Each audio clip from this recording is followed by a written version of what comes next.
ሰላም ሰላም የአርጂና ስፖርት አድማጮቻችን እንደምን ዋላችሁ፣ እንደምን እስከረማችሁ፣ እንደምን ቆያችሁ።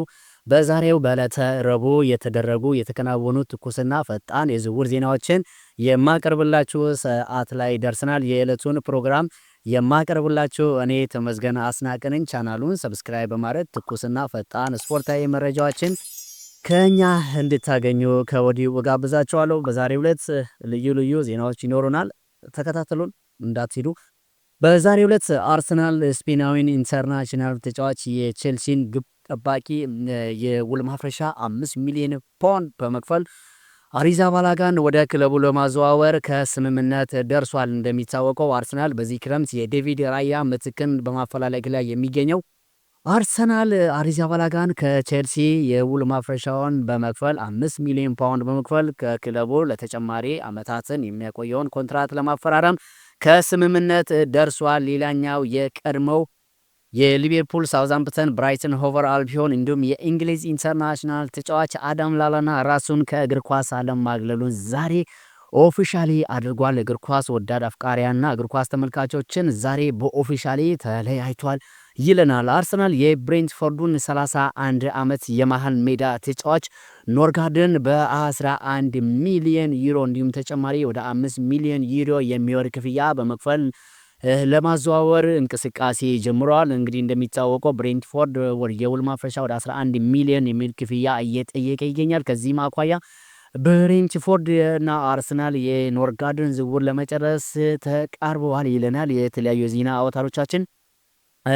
ሌላኛው ባርሴሎና ለአመታት ሲያስገነባ የነበረው ካምፕ ኑ ስፖቲፋይ ስቴዲየም ወደ ሜዳቸው ሊመለሱ አሳውቋል። ኦገስት 10 እንደሚመለሱ ባርሴሎናዎች በዛሬ ዕለት አሳውቋል። ባርሴሎና በኦገስት 10 ወደ ትልቁና ግዙፉ ባለታሪክ ብዙ ድሎችን ወደ አስመዘገቡበት ታላቅና ባለታሪክ ስቴዲየማቸው ካምፕ ኑ ኦገስት 10 እንደሚመለሱ አስታውቋል።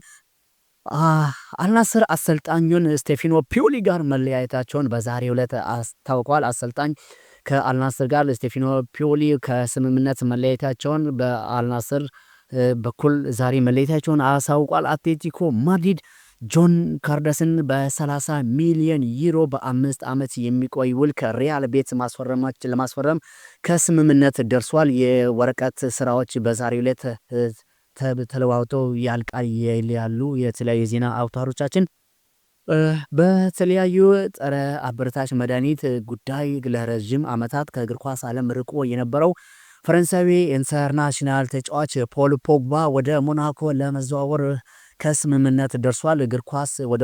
ወደ እግር ኳስ መመለሱን ለማብሰር ፖል ፖግባ ወደ እግር ኳስ ተመልሷል ይላሉ። ዛሬ ማንቸስተር ዩናይትድ ብሬኪንግ ኒውስ አለን።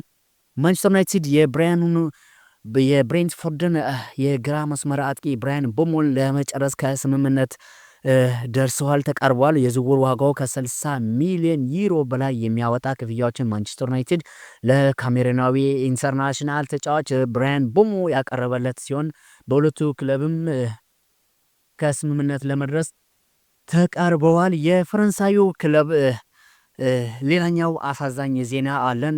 የፈረንሳዩ ክለብ ኦሎምፒክ ሊዮን በፋይናንሻል ፌር ፕሌይ ምክንያት ከፍረንስ ሊግ 1 ወደ ፍረንስ ሊግ 2 መውረዱ ተረጋግጧል። እንደሚታወቀው በፋይናንሻል ፌር ፕሌይ ወደ 500 ሚሊዮን ዩሮ የሚሆን ግዳ እንዳለበት ተረጋግጧል። ከዚህም አኳያ እንደ ባለፈው እንዳቀረብኩላችሁ የፋይናንሻል ፌር ፕሌይ ህግጋት ቅጣቶች ውስጥ አንደኛው ከሊግ መውረድ ነውና ኦሎምፒክ ሊዮን ይግባኝን መጠየቅ ይችላል።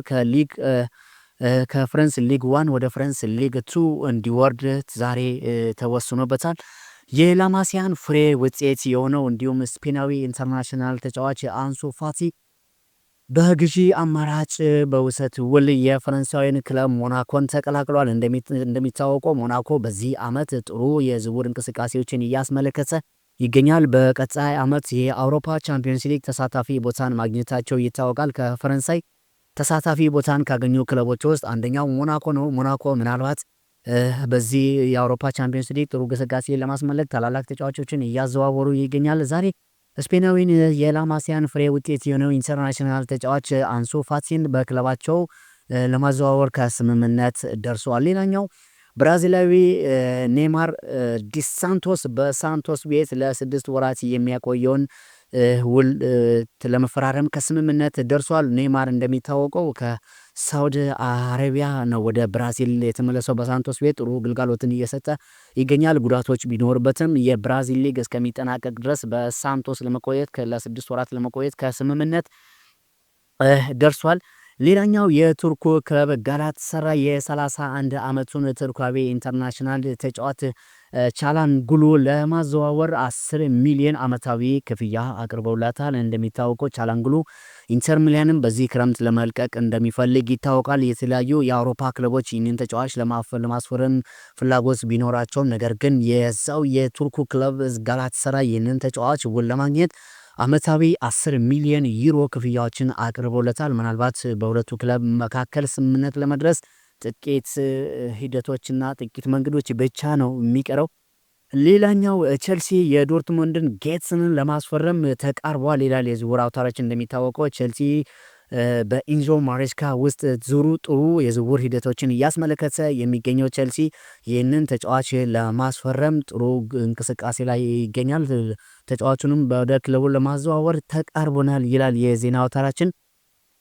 አርሰናል የሪያል ማድሪድን ተጫዋች ሮድሪጎ ለማዘዋወር ከወዲሁ ጠንካራ በጥንካሬ ንቃት ላይ እየተመለከተ ይገኛል። ሮድሪጎ ከሪያል ማድሪድ የሚሰናበት ከሆነ ምናልባት የመጀመሪያ ምርጫው እንግሊዝ ፕሪሚየር ሊግ ይሆናል ከሚጠይቀው ከፍተኛ ደሞዝ አኳያ።